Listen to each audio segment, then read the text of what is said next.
is Cary Weston. I am president of a company called Sutherland Weston Marketing Communications. We're a marketing and public relations firm in Bangor, Maine, or as most of you may know it, Stephen King's town.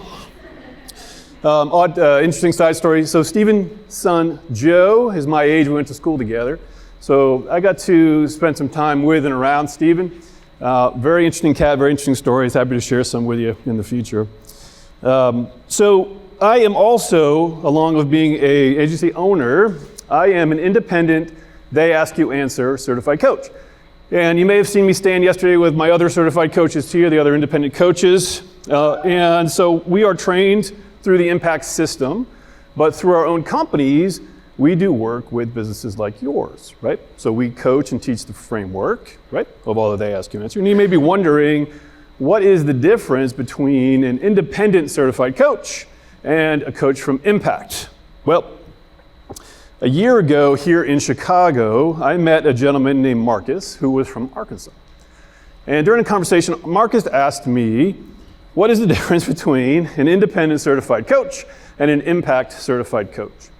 And I answered Marcus's question very poorly for two reasons. Number one, my outside voice was stumbling to get through an answer because I hadn't thought about it before. I hadn't put it together. I hadn't put the answer. While my inside voice was saying, shit, you've got to put this together. You've got to have an article. You've got to eat your own dog food. Like, you have to have this ready, because if Marcus is asking you out loud, others are thinking the same thing. But they're not asking, or are they? Just like we deal with our own customers. They're looking, they're finding, they're researching on their own, okay? So I did. I went and spent some time and put an article together on what the difference is between a certified coach and an Impact coach. And if you Google it today, you'll find it. And I'm going to come back to that article because it's a good wrap up to what we're going to talk about today. But the lessons that I had as we went through that was knowing that they ask you answer is not a content exercise. It's not a content initiative. They ask you answer is a sales initiative. And this question is key to my biz dev process. It's key to my sales process. Right? So if someone asks it, I have the responsibility through my own coaching and teaching to have an answer. Okay? And that's important because as a sales initiative, as marketers here in the room, and I'm psyched that there are salespeople in the room too, because those two, as we know, is an important collaboration to get it done. And as we go through, marketing's job, the primary customer of marketing is anybody? Sales. And marketing's job is to make the sales process easier, okay? And as we do that, there are multiple tools that we can use. There are hundreds of them, and ChatGPT happens to be one of them. So my job here today is to walk you through some of the experiences and lessons and ways in which I have used ChatGPT in my own company, coached and taught my employees as well as clients, and I have one hope, and I call it the idea treadmill. I'm going to go through some things pretty quickly, and I promise, and Steph, I'm glad that you had somebody stretch. If you can stay awake through the next 16 minutes, I promise you there's a payoff where you can get a whole bunch more information on what I'm going to do, because 16 minutes isn't just enough time to do all that we need to do. Okay, so first thing I want to do a sliding scale question. Okay, Dupre taught me this one. 0 to 10. Let's talk about comfort and confidence with you and ChatGPT. 0 meaning ChatGPT to you sounds like a new dance on TikTok. You don't know what it is, and perhaps you don't even know what we're talking about it. 10 means your name's Kevin Ellison and you've got a GPT machine cranking out stuff in your back office, okay? So comfort and confidence. So 0 to 3, self-assess. By show of hands, who's in that 0 to 3? Yep, hasn't really touched it, not really worked with it, not very good. I'm up there. Yep, okay, great. Let's go to the other end. How about 8 to 10? Highly confident, highly comfortable. Kevin's got to get your hand up because I already mentioned you. All right, okay. 4 to 7. Comfortably curious, familiar with it, logged in, want to know more. Okay, great. So you're right on par. So typically, what I saw was about 80%, 75% of the room is in that comfortably curious, wants to know more, and that's about right. That's growing, of course, but the problem is things change so much, right? Things are changing so much.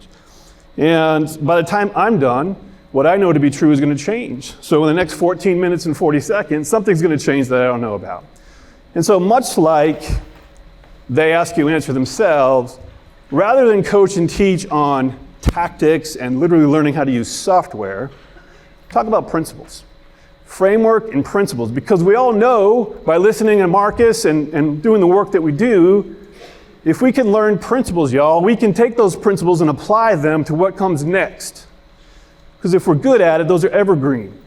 Things that we learn to be true, things that we're true to ourselves, okay? So the first thing I did is I realized that artificial intelligence is a pretty intimidating term to a lot of people.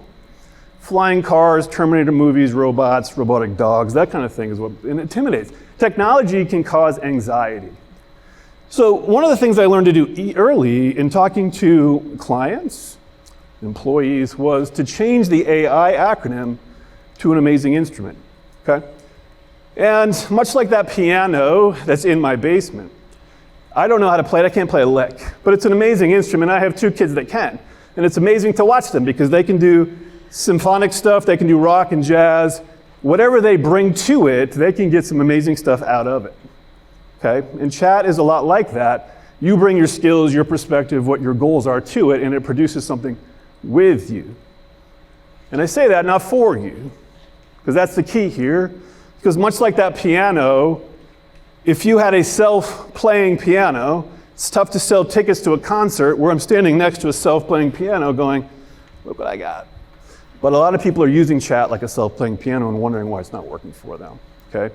So the key thing that we're gonna have here is the perspective and experience and goals that you have is important to use this thing as an amazing instrument. And if this is the only takeaway you have today, it's an important paradigm shift, I think, for folks to know.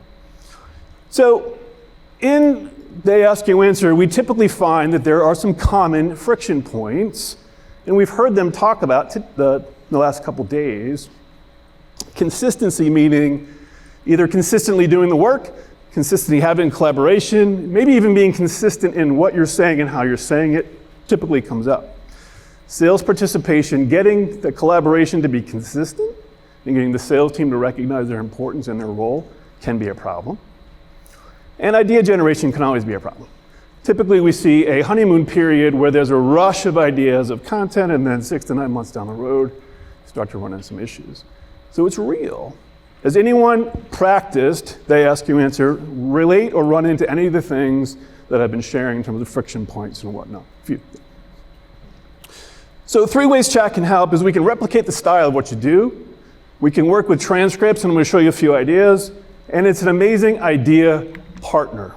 Okay, it's a problem-solving partner. So first thing I want to share with you is replicating the style. So I talked about bringing your experience and your background to chat. And a lot of the value that you can do with ChatGPT exists before you produced anything. So one of the most valuable exercises you can do is to tell it, A, who you are, either as a company or as a role, or number two, your audience. What do you do and who do you do it for? And the more specific that you can do or build that information and provide it and have it ready for ChatGPT, the more valuable the output you're going to get, the more relevant it's going to be to you. Now, what do you do with that? Well, in building that information, you have a library of sources that you can feed back into ChatGPT at any point to say, remember, this is who I am. Remember, this is what we do. Remember, this is what my audience cares about. That background, that relevance, that priming allows you to be more valuable on the output. One of the most common questions I get when I'm working with chat is I can't get it to sound like me. Can't get it to write like me. Can't get it to produce like the stuff that I would want. So creating voice and tone and style is an attribute that chat can bring to your efforts. And how many content writers, content producers, writers do we have in the room? Raise your hand. So if you are a content producer, then you typically have a library of content that you've produced by definition. And so the ability for you to take the stuff that you've written in the past and literally feed it into ChatGPT and ask it to analyze and to review and to build a library. Chat, what do you see as consistent attributes of my voice, of my tone, of my style in my writings? literally talk to it. Now we're going beyond prompts when we do this. We're having a conversation. We're saying, this is what I need to do. I need you to help me in the future write. And I'm going to give you samples of what I've done in the past.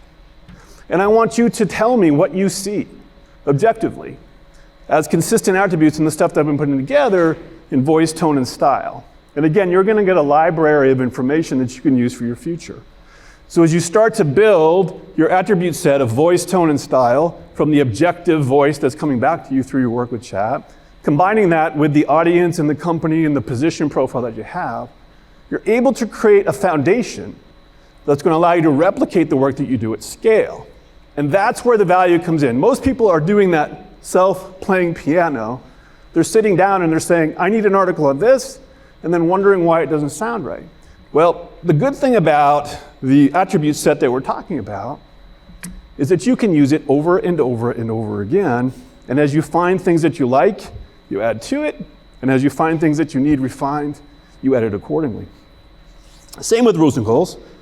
So you can create lists. And when I say create lists, you can either create documents outside of ChatGPT that you have on your computer that you can feed back in as you need to either remind or to build, or you can paste it.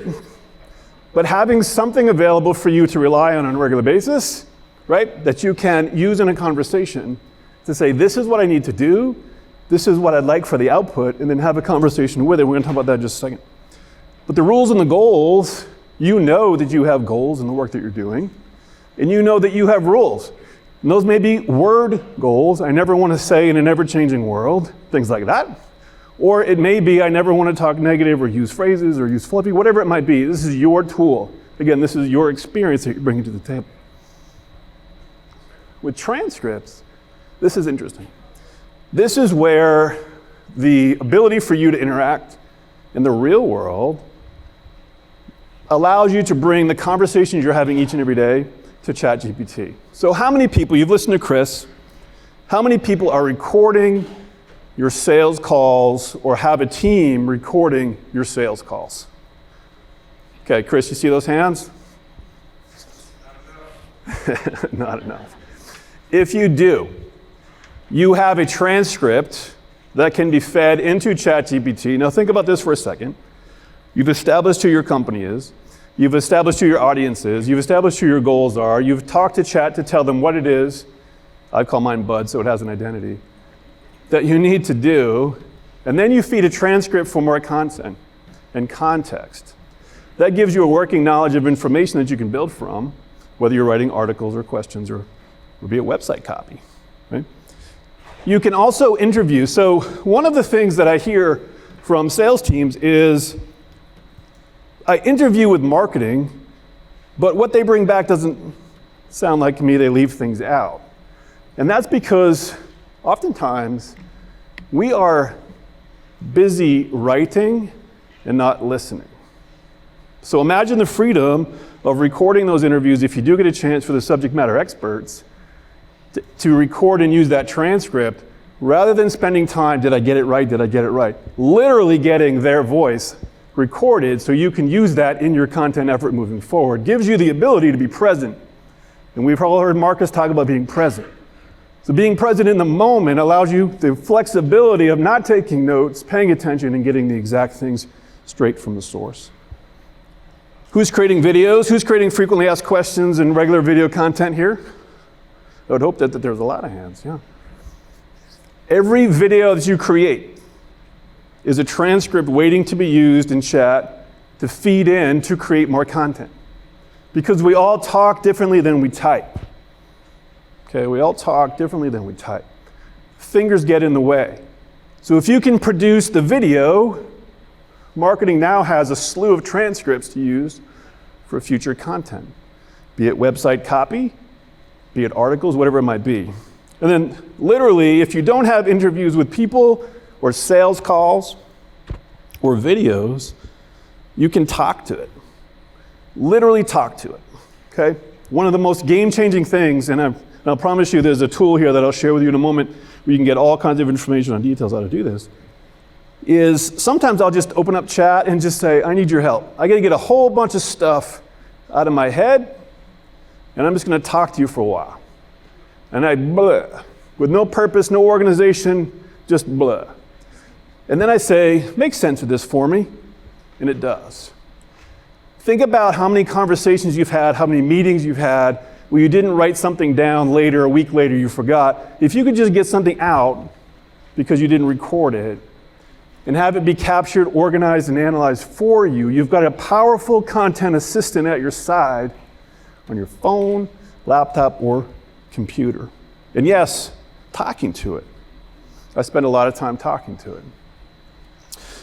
Role playing. So the article that I shared with you that I wrote about the independent coach versus the impact coach, I left that conversation with Marcus from Arkansas, and I fired up my computer. This was last year, and I said, Chat, I got a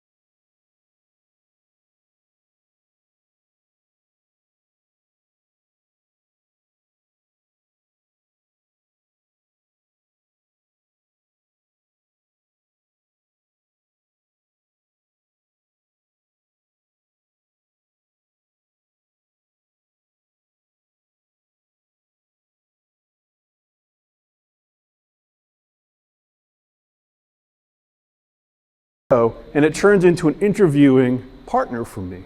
And it's like 60 minutes. It's pulling stuff out of my mouth. Where's Warren? I talked to you about your website today, the messaging, information gap. There is a exercise that you can pull up. Again, once you've got all this background, you can pull up your website, feed it to chat, and say, I want you to be the right fit customer for our business. I want you to be our target audience. That's the role I want you to play. And I want you to go to our website, and I want you to tell me what you see. I want you to tell me if the messaging resonates with the goals that I've told you I have. I want you to go to our FAQ page and see if there's a gap between what I'm sharing and what you'd think they'd ask. By the way, I want you to look at it through a browsing and a buying position. Because we all know that when we're browsing, we have different levels of concern, details, and specificity on the questions that we're thinking about than when we're deciding to buy. So when I talk to chat, I say, listen, I want you to think about this audience. I want you to be browsing. You're not looking at a company at this point. You're doing general research. You're browsing the topic at large. And then when it's time to do buying questions, you've made the decision on what you're going to buy. Now you're looking at its company to decide which company you're going to pick from. You get different levels, different perspectives, different specificity and concerns. And then I think the last thing, as we talk about talking, is we're so used to using Google. We're so used to saying website RFP, right? Find one, or coffee shops near me, that we're not used to having a conversation. And what I would say is if you were looking for a company to build a website for you, and you type in website RFP because you want to build one into Google, you're missing a whole area to bring context and detail to what you could be building with chat, which is, by the way, I am this company, I'm looking for a company to build a website, this is what I care about, this is what I'm frustrated with, this is what I have, this is what I want, this is what I need, can you help me build an RFP for that? Sure, let's go. Talking and getting specific and getting detailed with it is your key to getting the most out of it. Think of it as an intern. If an intern came up to you at your desk and you just said website RFP and then sent them off, do you think they would bring something back of value for you? Probably not. If so, you've got a pretty damn good intern. But you give them background, you give them perspective, you give them goals, frustrations, needs, right? Same thing with ChatGPT. Okay. My closing tip for you is this. Can I have everybody right now raise your hand? Okay? Keep them up. Can I have everybody right now raise your hand even higher? Okay? Why didn't you raise it that high to begin with? You were lazy? Put them down. Yes, you were conserving calories. So chat's the same way. Don't settle for what you get. These 3 words, tell me more, it's the best 3 words you can use with chat. When you get feedback from chat, say, awesome, tell me more, and it will. Okay? Tell me more. Last thing for you, I told you if you could stay awake, and most of you did. I appreciate that. 2 guys in the back snoozed up. That's okay. So I have a website called ChatGPT Experiment. I've got a podcast, but on this website, I have all of the podcast episodes. I have articles, videos, and tools that take voice, tone, and style, website messaging, role-playing, documents, everything you can think about is there. I have in-depth analysis and practical how-tos and tips, videos, and documents. That if any of this interested you, if any of this triggered something that you think you could use in your business, there is a tool there for you, okay? And I'm out of time, but I have an interest in answering any questions after, come find me. But this is a fantastic tool for you to be more productive and to fight through some of these things we know come up when they ask you in your process. So thank you for having me.